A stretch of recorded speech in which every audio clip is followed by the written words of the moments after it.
அம்மன் திருவிழாவுக்கு கோயில்ல கொடியேத்த போறோம். திருவிழாவை நடத்துறதா முடிவு பண்ணிருக்கோம். திருவிழா நடக்கும். இந்த வருஷம் திருவிழா நடக்கணும்.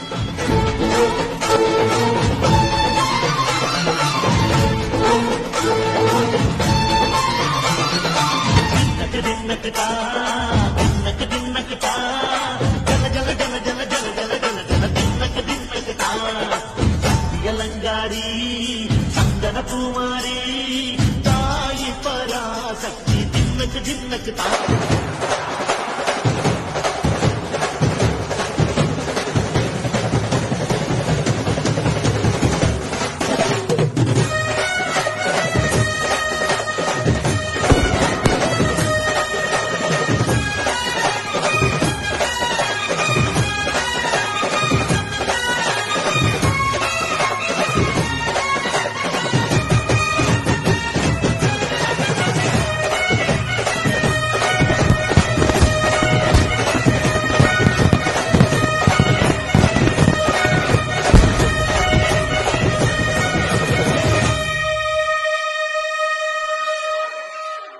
வீதி எல்லாம் ரத்தக்கரை